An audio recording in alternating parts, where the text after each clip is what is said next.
सिक्किम आपको बताना चाहता हूँ। अरे पोस्ट कर इसको।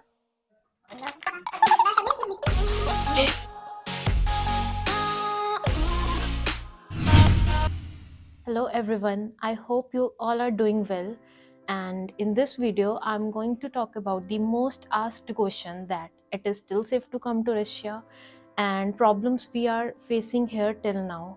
So let's get started. So बात करते हैं स्टार्टिंग से, जब ये वॉर शुरू हुई थी 24 फरवरी से। उस टाइम पे यहाँ पे सिचुएशन ख़राब नहीं थी, बट यूक्रेन की सिचुएशन सभी को पता है वहाँ पे क्या कुछ नहीं हुआ।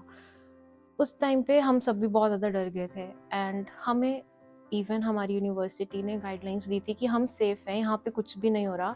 पर उस टाइम पे जब सिचुएशन हमें ऐसी लगी कि बाद में ख़राब हो सकती है, एंड इंडियन न्यूज़ चैनल्स में जो कुछ बता रहे थे, हमारे पेरेंट्स ने इतना पैनिक कर लिया था कि हमें उस टाइम पे इंडिया वापस जाना ठीक लगा, क्योंकि हमें एम्बेसी की तरफ से भी गाइडलाइंस मिल गई थी कि हम अपनी क्लासेस ऑनलाइन कंटिन्यू कर सकते हैं। और हम 4 to 5 मंथ्स के लिए इंडिया में रहे, हमने वहीं से अपनी क्लासेस ज्वाइन की। एज सच उस टाइम पे रशिया में कोई भी वायलेंस नहीं था, बट उन 4 to 5 मंथ्स में भी यहाँ पे ऐसा कुछ भी नहीं हुआ। हमारे कुछ बैचमेट्स थे जो स्टिल रशिया में ही थे, एंड उस टाइम पे सिचुएशन कुछ ऐसी ख़राब नहीं हुई, तो हमें भी फिर इंडिया से वापस आना ठीक लगा जब हमारा 3rd ईयर स्टार्ट हुआ। सो हम यहाँ वापस आए हुए ऑलमोस्ट 1 मंथ हो गया है, एंड हमने यहाँ पे अभी तक जितनी भी प्रॉब्लम्स फेस की है एंड अभी फेस कर रहे हैं, उसके बारे में हम बात करेंगे, एंड मैं और मेरे बैचमेट्स आपसे वो सब प्रॉब्लम्स डिस्कस करेंगे। So let's go guys. The most important thing to survive is money. So जैसे कि आपको पता है कि आफ्टर सैंक्शन मास्टर कार्ड और वीज़ा कार्ड यहाँ पे बैन हो चुके हैं, तो अगर आप इंडिया से आ रहे हैं तो आप अपने साथ डॉलर कैरी कर सकते हैं, और आपके पास सेकंड ऑप्शन रहेगा कि आप क्रिप्टो ट्रेडिंग करें। जैसे कि हमने हमारे डॉलर आके यहाँ पे एक्सचेंज करवाए थे, और मे भी थोड़े टाइम में रुपए का ऑप्शन भी शायद रशिया दे दे अपने को। फिलहाल हम यहाँ पे हैं, तो हम यहाँ पे करेंसी विड्रॉल कैसे करा रहे हैं, क्योंकि मेन सोर्स ऑफ सर्वाइवल हमारी करेंसी ही है। तो हम क्रिप्टो करेंसी का यूज़ करते हैं। Basically I am using Binance app, जो कि all over the world valid है। तो बेसिकली इस ऐप में हम क्या करते हैं कि हम इंडिया में क्रिप्टो खरीद लेते हैं यूपीआई या फिर अपने IMPS के थ्रू ट्रांजैक्शन करके खरीद लेते हैं क्रिप्टो, और उसके बाद हम अपने अकाउंट में यहाँ से रशियन रूबल में बेच देते हैं, और ताकि हमारी बैंक अकाउंट में पैसे आ जाएं। तो इसका यूज़ करके यहाँ पे बहुत सारे इंडियंस अपनी फ़ीस भर रहे हैं। सिर्फ इंडियंस ही नहीं, बहुत सारे foreign students. So next problem जो हम यहाँ पर फेस कर रहे हैं अकेडमिक से रिलेटेड, वो ये है कि हमारी जो कॉलेज की फ़ीस है वो वॉर के बाद $200 बढ़ा दी गई है। और बाकी हमारी क्लासेस की बात करें तो हमारी क्लासेस जब हम यहाँ पर आए थे तो वो तो ऑफलाइन थी, बट जैसे ये हमारा रीजन येलो अलर्ट पे आ गया, हमारी क्लासेस को इन्होंने ऑलमोस्ट 2 वीक्स के लिए ऑनलाइन कर दिया। सो ये एक तरह से हमारे लिए मेजर लॉस है, एंड वी डोंट नो ये लॉस कब तक चलेगा।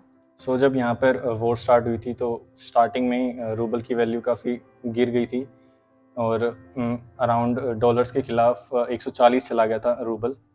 सो उसके बाद जब हम इंडिया से वापस आए तो उस वक्त तक रूबल काफ़ी सुधर गया था, काफ़ी रशिया ने इम्प्रूव कर लिया था अपनी करेंसी को। सो लाइक अभी $1 के खिलाफ 61 रूबल की वैल्यू चल रही है।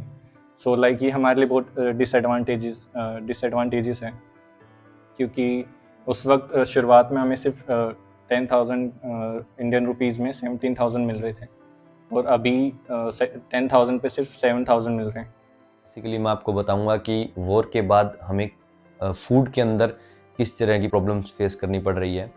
तो एक्चुअली मैं एक वेजिटेरियन हूँ, और वेजिटेरियंस के लिए यहाँ पे ऑलरेडी बहुत कम ऑप्शंस हैं खाने के अंदर, और जो कि वॉर के बाद और भी ऑप्शंस जो हैं कम हो चुके हैं।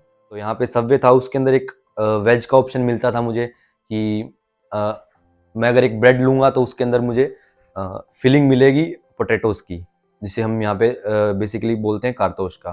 तो वो भी मुझे अब जैसे वॉर के बाद यहाँ पे इंडिया से यहाँ पे आने के बाद तो वो ऑप्शन भी अवेलेबल नहीं रहा है। जैसे कि आपको मैं एक एग्जांपल और दूँ, यहाँ पे एक पिज़्ज़ा शॉप है जिसका नाम है निंजा पिज़्ज़ा।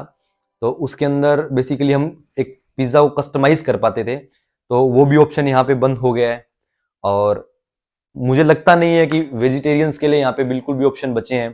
तो वेजिटेरियंस के लिए सिर्फ ऑप्शन एक ही बचा है कि खुद सामान खरीद के रहें, खुद खाना बनाएं, यहाँ पे सैंक्शन लगने के बाद काफ़ी इंटरनेशनल ब्रांड्स बंद हो गए, जैसे मैकडोनल्ड्स, H&M, और एप्पल पे भी नहीं चल रहा, और बाकी इंटरनेशनल ब्रांड्स हैं जो बंद हो गए ये सारे।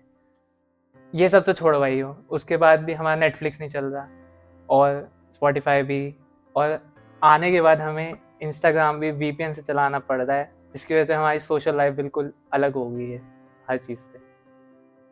सो जो नेक्स्ट प्रॉब्लम हम फेस कर रहे हैं वो है प्राइसेस में इंक्रीज होना, बट मुझे लगता है वो सब एक माइनर प्रॉब्लम्स हैं। बट हमारे एरिया में शेलिंग होना एक मेजर कंसर्न है अभी का।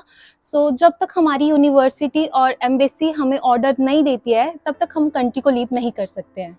तो इफ़ हम करंट सिचुएशन की बात करें तो वो उतनी अच्छी नहीं है जितनी पहले थी, क्योंकि हमारा जो रीजन है बेलगोरोड वो बॉर्डर से काफ़ी पास में है, एंड इस वजह से यहाँ पे येलो अलर्ट है वो हो चुका है। एंड जो गवर्नर है उन्होंने ऑर्डर्स पास कर दिए हैं कि 2 वीक्स तक हमारी जो क्लासेस है वो ऑनलाइन रहने वाली है। एंड शेलिंग यहाँ पे काफ़ी इंटेंस हो चुकी है, हमें वैसे लाउड नॉइजेस यहाँ पे आती रहती है, बट जो रशिया का एयर डिफेंस सिस्टम है वो वर्क कर रहा है। सो एज सच अभी तक ऐसा नहीं हुआ है कि हमें कुछ भी हार्म हुआ हो यहाँ पे, या हमें बाहर जाने के लिए मना किया हो, but we have to stay careful. And कुछ पता नहीं है कि नेक्स्ट क्या होगा क्या नहीं होगा। 2 वीक्स के बाद हमारी क्लासेस फिर से ऑफलाइन होती है, या यहाँ पे सिचुएशन और ख़राब होती है, या फिर वैसी रहती है, किसी को कुछ नहीं पता। हम कुछ भी प्रिडिक्ट नहीं कर सकते कि यहाँ पे क्या होने वाला है। अब ऐसा भी नहीं है कि पूरी कंट्री अनसेफ है या पूरी कंट्री में ऑनलाइन क्लासेस हो गई है या सब कुछ हाई अलर्ट में जा चुका है, ऐसा कुछ भी नहीं है।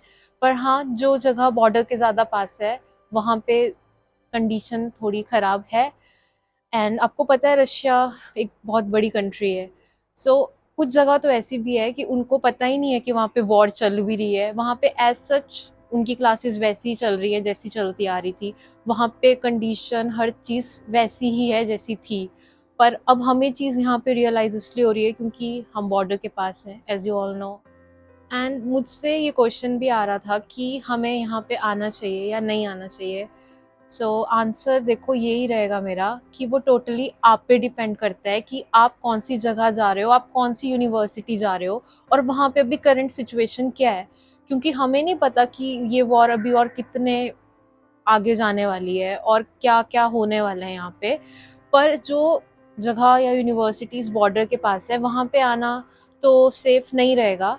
बट बाकी अगर आप आना चाहते हो तो एक बार पता कर लो कि वहाँ पे जो बच्चे पढ़ रहे हैं उनकी क्या सिचुएशन चल रही है और वहाँ पे अभी क्या सब कुछ हो रहा है। सो हाँ, ऐसा नहीं है कि टोटली अनसेफ है यहाँ पे आना।